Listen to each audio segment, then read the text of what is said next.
تم جیسی دبلی پتلی سوکھی لڑکی میں بھلا کوئی لڑکا کیسے دلچسپی لے گا؟ لڑکے تو مجھ جیسی لڑکیوں میں دلچسپی لیتے ہیں۔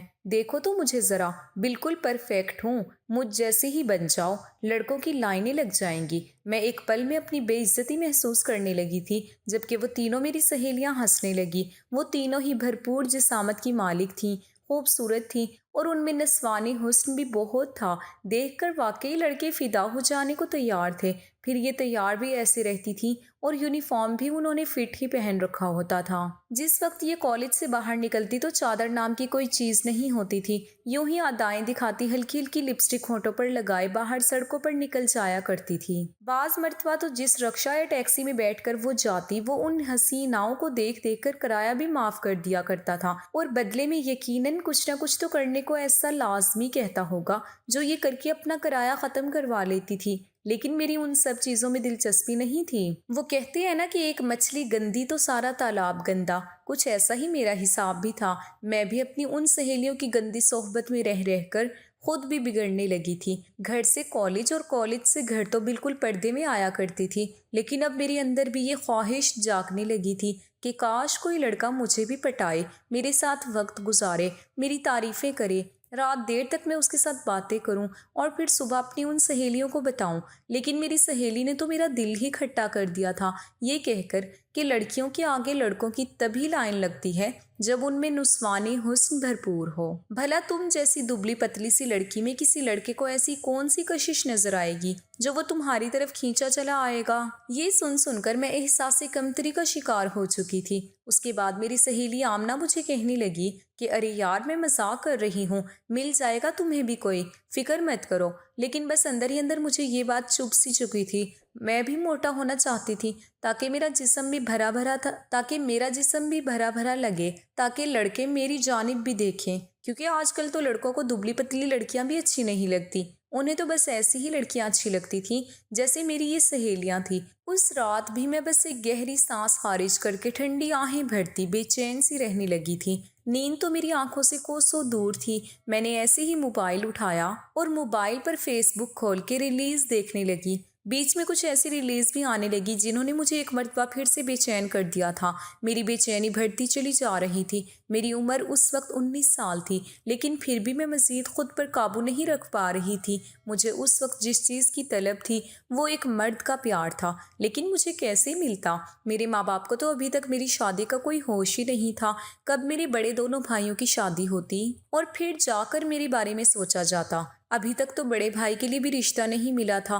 میں یوں ہی رومانٹک ویڈیوز دیکھ دیکھ کر اپنا من بہلاتی رات کے نہ جانے کس پہر نیند کی وادیوں میں کھو چکی تھی۔ صبح جب میری آنکھ کھلی تو میں بستر پر آڑی ترچھی پڑی ہوئی تھی۔ اتوار کا دن تھا۔ اماں نے کمرے میں آ کر جھاڑو زور سے فرش پر پٹکا اور اپنے دونوں ہاتھ کمر پر باندھ کر کہنے لگی کہ مہربانی اٹھ بھی جا، ٹائم دیکھو کیا ہو گیا، آج تو چھٹی ہے، آج تو ماں کا کچھ ہاتھ بٹا لو، پتہ نہیں کیا ہوتا جا رہا ہے تمہیں۔ لوگوں کی بیٹیاں تو ایسی ہی پھرتیلیاں ہیں، پورا گھر سنبھال رکھا ہے، پڑھائی بھی کر رہی ہیں، گھر بھی سنبھالتی ہیں، ماں کو تو پاؤں زمین پر رکھنے نہیں دیتی، اور ایک تم ہو بس سست بن کر گری پڑی رہتی ہو بستر پر۔ پتہ نہیں وہ کون سا سست دن تھا جب تمہیں میں نے پیدا کیا تھا۔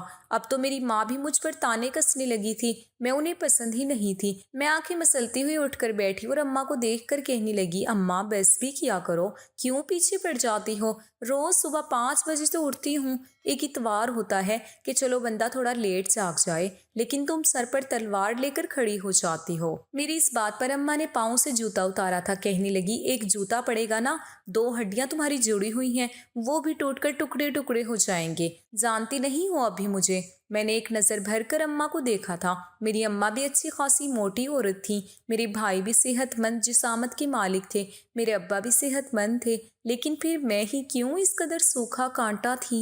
بعض مرتبہ تو میں اماں کے ساتھ لگ کر ان کا گال چوم کر کہہ دیا کرتی تھی کہ اماں اپنا تھوڑا موٹاپا مجھے بھی دے دو، دیکھو تو کتنی پتلی ہوں میں، یہاں تک کہ کھانے بیٹھتی ہوں تو 2 روٹیاں کھا جاتی ہوں، چاول ہوتے ہیں تو 2 پلیٹ سے کم نہیں کھاتی، جس قدر ہو سکتا تھا میں کھاتی رہتی تھی، لیکن پھر بھی میرے جسم پر اس کھانے پینے کا کوئی اثر ہی نہیں ہوتا تھا۔ سب کچھ کر کے آخر تھک ہار کر سب چھوڑ دیا، یہی کہہ دیا کہ جو قسمت میں ہوا مل جائے گا۔ اب جب نہیں موٹی ہو رہی تو میں کیا کر سکتی ہوں؟ میرا نسوانی حسن تو بڑھنے کا نام ہی نہیں لے رہا تھا۔ ایک روز جب میں کالج گئی تو میں نے جھجکتے ہوئے اس بات کا ذکر اپنی سہیلی آمنہ سے کر دیا، لیکن اس نے جواب دیا۔ سن کر تو میرا روم روم تڑپ اٹھا تھا۔ شرم کے مارے میرا جی چاہا کہ ابھی زمین پھٹے اور میں اس میں قید ہو جاؤں۔ میں جو اتنی شرم و حیا کے ساتھ جھجکتے ہوئے کہہ رہی تھی کہ یار تمہیں کوئی ٹوٹکا پتہ ہے جس سے میرا نسوانی حسن میں اضافہ ہو جائے؟ مجھے بہت ضرورت ہے۔ جواب میں اس نے سیدھا سادہ منہ بنا کر یہی کہا تھا کہ اچھا تو اس میں کسی ٹوٹکے کی کیا ضرورت ہے؟ تم کسی لڑکے سے شادی کر لو، خود بخود ہی موٹی ہو جاؤ گی۔ اتنا کہہ کر وہ ہنستی ہوئی وہاں سے جا چکی تھی، جبکہ میرا منہ تو کھلے کا کھلا رہ چکا تھا، میرے کانوں کی لو تک سرخ ہو چکی تھی۔ یہ وہ کیسی بات کر گئی تھی؟ میں تو شادی سے پہلے موٹی ہونا چاہتی تھی، مگر یہ تو مجھے میرا نسوانی حسن بھی شادی کے بعد ہی ٹھیک کرنے کا کہہ رہی تھی۔ بہرحال میں ایسے ہی مایوس ہوئی کہ میرا دل ہر چیز سے اوچاٹ ہونے لگا۔ میں نے آمنہ اور رباب لوگوں کے ساتھ اٹھنا بیٹھنا بھی تقریباً بند ہی کر دیا تھا، کیونکہ وہ جب بھی بیٹھتی تھی اپنے اپنے بوائے فرینڈ کے قصے لے کر ان کے بارے میں باتیں کرنا شروع کر دیا کرتی تھی۔ ہمارے بیچ کسی طرح کا کوئی پردہ نہیں تھا اور میں ان کے قصے سن سن کر اپنے اندر یہ احساس کمتری مزید بڑھنے نہیں دے سکتی تھی۔ میں نے پڑھائی پر توجہ دینا شروع کر دی۔ ہماری کلاس میں 3-4 ہینڈسم اور امیر لڑکے بھی تھے۔ میں نے ان کو بھی تھوڑا بھاؤ دینا شروع کیا، لیکن وہ تو مجھے بہن جی بلا کر میرے سارے ارمانوں پر پانی پھیر گئے۔ اس بات سے میں نے یہ اندازہ لگایا تھا کہ لڑکوں کا چکر میرے بس کی بات نہیں ہے، مجھے تو بس اب شادی کا انتظار کرنا چاہیے۔ جو فیصلہ میرے ماں باپ کریں گے میرے لیے وہی ٹھیک ہوگا۔ لیکن تب تک میں اپنی بے چینیاں کیسے روکتی؟ کتنے سالوں سے میں اپنی سہیلیوں سے وہ سب کچھ سنتی آ رہی تھی جو کہ شادی کے بعد میاں بیوی کرتے ہیں۔ یہ لوگ تو کتنے سالوں سے اپنے بوائے فرینڈز کے ساتھ وہ تعلقات قائم کر رہی تھی، کوئی ان کو پوچھنے والا نہیں تھا۔ ایک میں ہی تھی جو ابھی تک کواری پھر رہی تھی۔ خیر اس روز جب میں یوں ہی منہ سجائے گھر گئی تو سامنے میرے دونوں بھائی ابا کے پاس بیٹھے تھے، نہ جانے کس موضوع پر بات ہو رہی تھی۔ میں نے ان کو سلام کیا اور تھکی ہاری کمرے میں جا کر لیٹ گئی۔ تبھی جو باتیں میری سماعتوں سے ٹکرائیں، میرے تو ہوش اڑ کر رہ چکے تھے۔ وہ جس معاملے پر بات کر رہے تھے وہ میں تھی۔ میرے بارے میں میرا بڑا بھائی کہہ رہا تھا کہ میں چاہتا ہوں کہ پہلے ہم زہرا کی شادی کروا دیں، ہمیں سیٹ ہونے میں ابھی کافی وقت لگے گا، اور ویسے بھی ہماری بہن پہلے اپنے گھر کی ہو جائے، بعد میں ہم ہوتے رہیں گے۔ لڑکیوں کے لیے آج کل اچھے رشتے ملنا بہت مشکل ہو گئے ہیں، اس لیے جتنا وقت پر ہماری زہرا کی شادی ہو جائے اتنا ہی اچھا ہے۔ میں نے جب بھائیوں کے منہ سے یہ الفاظ سنے تو مجھے لگا جیسے میری کوئی دلی خواہش پوری ہونے والی ہو۔ خوشی کے لڈو میرے من میں پھوٹنے لگے تھے۔ میں تو اپنے بیڈ پر اچھل کر بیٹھ چکی تھی، دل بڑی رفتار سے دھڑک رہا تھا، ایسے لگ رہا تھا کہ جیسے سینہ چیر کر باہر ہی آ کر گرے گا۔ میں خوشی سے اپنا چہرہ اپنے ہی ہاتھوں میں چھپا گئی اور بس یہی مسکرا کر سوچتی رہ گئی کہ نہ جانے کون سا لڑکا پسند کیا ہوگا ان لوگوں نے میرے لیے، وہ کیسا ہوگا، میرے ساتھ کتنی محبت کرے گا، کیا میں اسے ایسے بھی پسند آ جاؤں گی؟ تھوڑی دیر بعد میری ماں بھی میرے کمرے میں آئی تھی اور انہوں نے بھی مجھے آ کر یہی کہا تھا کہ تمہارے بھائی چاہتے ہیں کہ پہلے تمہاری شادی کر دی جائے۔ میں نے پہلے تو آنکھوں میں نمی لا کر انکار کرنا چاہا کہ نہیں امی، میری ابھی اتنی عمر ہی کیا ہے، میں ابھی شادی وادی نہیں کرنا چاہتی، لیکن جواب میں میری امی نے مجھے پیار سے سمجھایا تھا آج کل وقت ہی ایسا چل رہا ہے، تمہاری شادی وقت پر ہو جائے گی، یہی تمہارے لیے اچھا ہے، تم اپنے سسرال میں راج کرو گی۔ اور میں من ہی من میں خوشی سے دھوم مچا رہی تھی۔ امی کے منہ پر بھی میں نے منہ سجا کر حامی بھر لی۔ رشتے والی آنٹی کو اطلاع دے دی گئی، کیونکہ ہمارے خاندان میں ایسا کوئی لڑکا ہی نہیں تھا جس سے میری شادی ہو سکتی۔ سبھی مجھ سے چھوٹے تھے اور کوئی ایسا ڈھنگ کا کام کاج بھی کرنے والا نہیں تھا۔ غیر رشتے والی خالہ جب آئی تو خوبصورت لڑکوں کی تصویریں دکھانے لگی۔ میں تو جس لڑکے کو دیکھ رہی تھی اس پر ہی میرا دل آ رہا تھا۔ خیر رشتے والی خالہ نے میری ایک تصویر لڑکے والوں کو دکھائی اور پھر اسی نے کال کر کے بتایا تھا کہ اگلے روز صبح 10 بجے لڑکے والے ہمارے ہاں ملنے کے لیے آنے والے ہیں۔ میں پوری رات خوشی سے سو نہیں پائی تھی۔ ایک عجیب سی بے چینی اور سرشاری پورے وجود میں گردش کر رہی تھی۔ شادی کے بعد کے لمحات سوچ سوچ کر خون بڑی تیزی سے گردش کر رہا تھا۔ جس قدر میں بے چین ہو رہی تھی یہی سوچ رہی تھی کہ میرا ہونے والا شوہر بھی یوں ہی میری قربت پانے کو تڑپ رہا ہوگا۔ اگلے روز صبح ہی میں اٹھ کر تیار ہو چکی تھی۔ آئینے کے سامنے کھڑے ہو کر میں نے ساری پریکٹس کر لی کہ لڑکے والے آئیں گے تو ان کے سامنے میں نے کیسے کھانا پیش کرنا ہے، کیسے بیٹھنا ہے، کیسی بات کرنی ہے۔ میں نے کیا بھی ایسے ہی تھا۔ وہ لوگ کافی مالدار معلوم ہوتے تھے۔ لڑکے کی گوری چٹی ماں کو دیکھ کر لگتا تھا کہ اس کا بیٹا بھی بڑا خوبصورت ہوگا۔ میں جس پل چائے اور لوازمات لے کر کمرے میں داخل ہوئی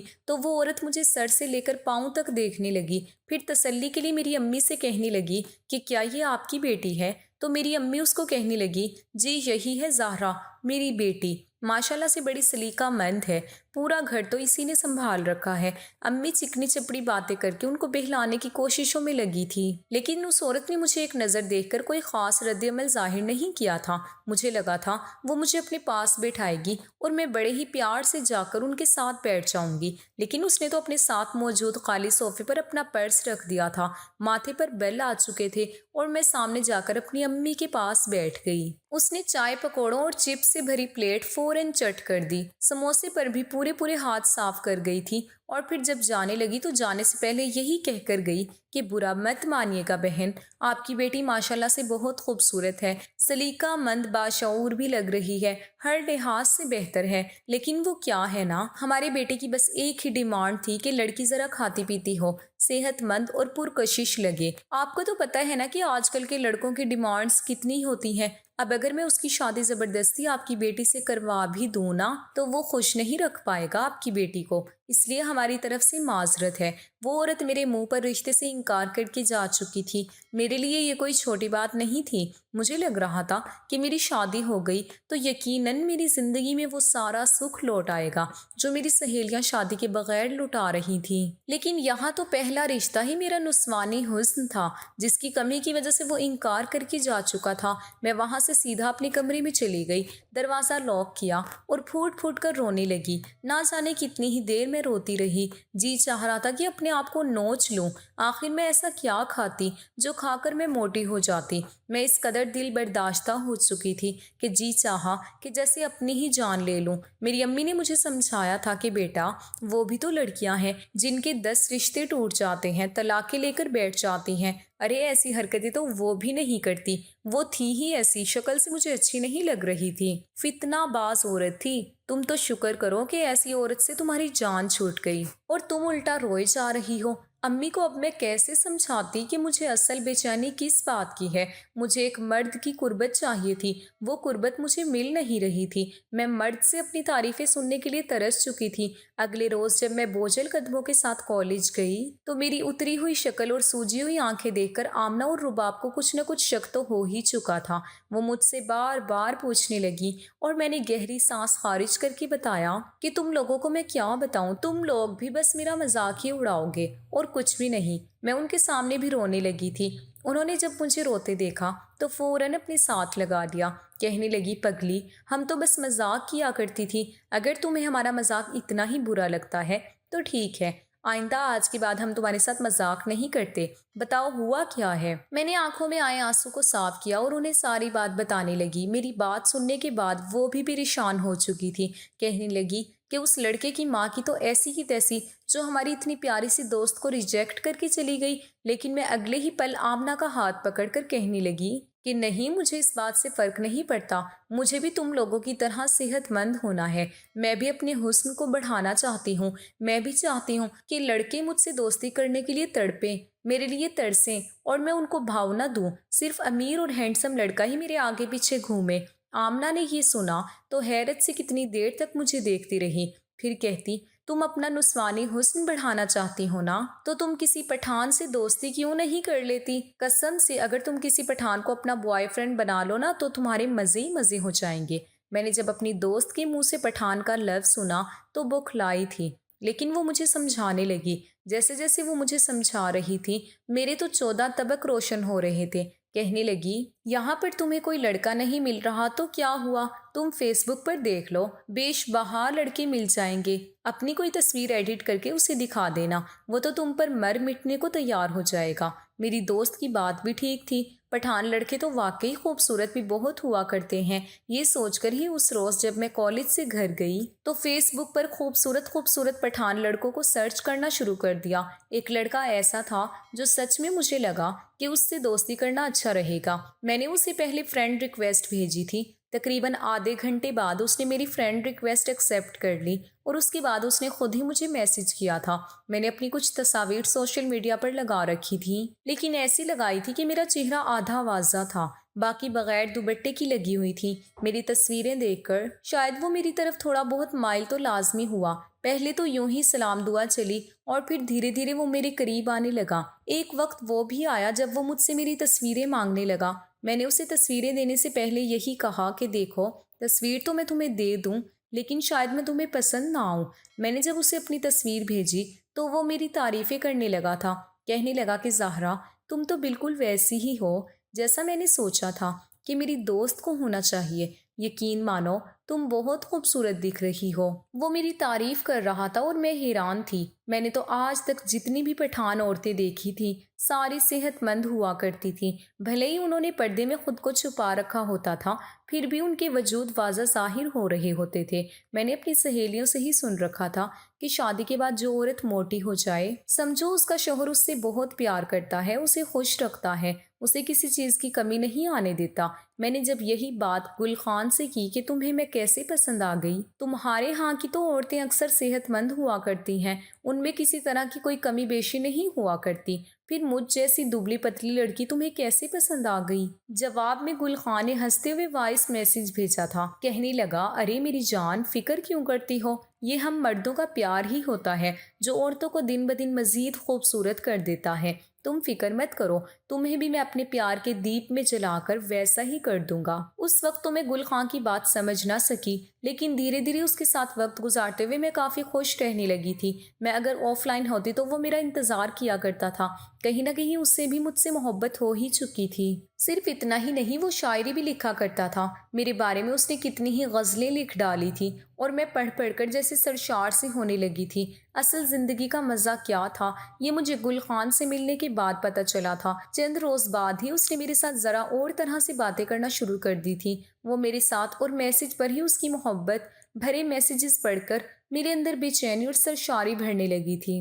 وہ میرے ساتھ رومانس کرنے لگا تھا اور میسج پر ہی اس کی محبت بھرے میسج پڑھ کر میرے اندر بے چینی اور سرشاری بھرنے لگی۔ پہلے تو مجھے ذرا شرم آئی، لیکن دھیرے دھیرے میں عادی سی ہونے لگی۔ وہ مجھ سے کہنے لگا کہ وہ مجھ سے ملنا چاہتا ہے، کیا کہیں میں اسے باہر مل سکتی ہوں؟ وہ دوسرے شہر میں رہتا تھا اور میرے شہر آنے کو بھی تیار تھا، لیکن میں نے صاف انکار کر دیا کہ نہیں، میں ابھی تمہارے ساتھ ملاقات نہیں کرنا چاہتی، اگر پکڑی گئی تو بہت پٹائی ہوگی۔ اب تو ہماری باتوں کی نوعیت بھی بدل چکی تھی، اکثر ہم وہ باتیں کرنے لگے تھے جو میاں بیوی کرتے ہیں۔ پہلے تو مجھے ایسا کرنا اچھا نہیں لگا تھا، لیکن دھیرے دھیرے مجھے ان سب کی عادت ہو گئی تھی۔ اس روز بھی میں کتاب میں موبائل چھپا کر گل خان سے گندی باتیں کر رہی تھی، جب میرے بھائی گھر میں داخل ہوئے، مجھ پر ایک نظر ڈالی تو کہنے لگے اماں کیا کھاتی ہے یہ، دیکھو تو دن بدن موٹی ہوتی جا رہی ہے، پہلے جو سوکھی پتلی سی ہوا کرتی تھی اب اس کا جسم بڑھتا جا رہا ہے۔ بھائی کی بات سن کر میں خوش ہوئی تھی۔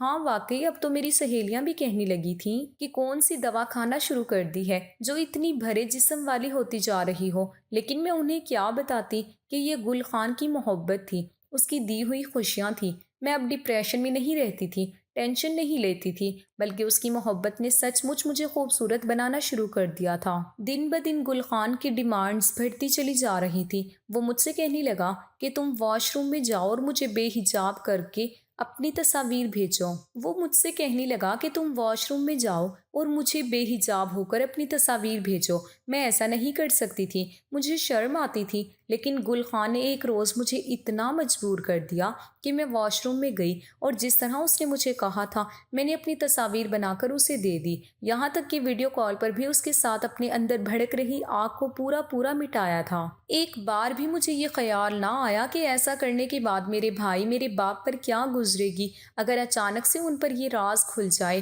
تو وہ کیا سوچیں گے۔ اگلی صبح جب میں اٹھی اور ہنستی کھلکھلاتی ہوئی فیضان کے نمبر پر میسج کرنے لگی تو آگے کا منظر دیکھ کر میری چیخیں نکل چکی تھی۔ خان میرا نمبر بلاک کر کے جا چکا تھا، جاتے ہوئے ایک میسج چھوڑ گیا تھا کہ میری جان، تمہاری ویڈیوز میں نے راتوں رات ہی وائرل کر دی ہیں۔ میری محبت تمہارے ساتھ تب تک تھی جب تک تمہارا وجود مجھ سے چھپا ہوا تھا، جس وقت تم میرے سامنے بالکل بے حجاب ہو گئی، ساری محبت بھی ختم ہو گئی۔ ارے جو میرے سامنے بے حجاب ہو سکتی ہے وہ کسی کے سامنے بھی ہو سکتی ہے، اور نہ جانے مجھ سے پہلے کتنے ہی لڑکوں کے سامنے ہو چکی ہوگی۔ یہ گل خان کا آخری میسج تھا اور میں بت بنی یہ سب پڑھتی رہی۔ میری تو حالت اس قدر خراب ہو گئی تھی کہ میں نے اپنا موبائل توڑ ڈالا، اپنے بال نوچ رہی تھی کہ یہ کیا ہو گیا، گل خان میرے ساتھ ایسا کیسے کر سکتا ہے، میں تو اس پر اندھا یقین کرتی تھی۔ یہ سوچ سوچ کر ہی میری حالت خراب ہو رہی تھی۔ 2 دن تک میرے سر پر تلوار لٹکتی رہی۔ میں نے آمنہ کو بھی بتایا کہ بس کچھ بھی کر کے انٹرنیٹ سے میری وہ ویڈیوز ڈیلیٹ کرا دو،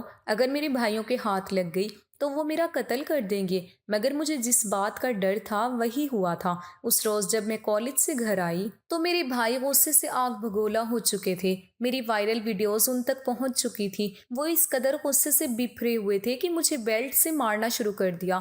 میرے پورے وجود پر نشان پڑ چکے تھے۔ میں رو رہی تھی، چلا رہی تھی اور کہہ رہی تھی کہ مجھے معاف کر دیں، لیکن بھائی اس قدر غصے میں تھے، کہنے لگے آج تم ہمارے ہاتھوں سے قتل ہو جاؤ گی، اس گھر میں ہی تیری قبر بنے گی، تجھے ہم نے ڈھیل دی اور تم نے یہ نتیجہ نکالا۔ ارے کس چیز کی کمی آنے دی ہم نے تمہیں جو تم یہ سب کچھ کرنے پر تل گئی۔ ابھی میرے ابا کو اس بارے میں کچھ پتا نہیں تھا، وہ تو پہلے ہی دل کے مریض تھے۔ یہ سن کر نہ جانے ان پر کیا گزرتی۔ مجھے مار مار کر مجھے زندہ تو چھوڑ دیا گیا، لیکن مجھ سے پڑھائی چھڑوا دی گئی۔ 1 ہفتے کے اندر اندر میرے لیے رشتہ دیکھا گیا اور مجھے بیاہ کر اس کے ساتھ روانہ کر دیا گیا۔ وہ عمر میں مجھ سے 10 سال بڑا تھا، ایک پرائیویٹ اسکول میں نوکری کرتا تھا، گھر بھی کوئی خاص نہیں تھا، لیکن شاید یہی میری سزا تھی۔ غلط صحبت میں رہ کر میں نے غلط خواہشات کو اپنے سینے میں باندھا تھا، اور پھر غلط راستے پر چل نکلنے کے بعد میں نے گل خان جیسے لڑکے کو اپنا سب کچھ سونپ دیا۔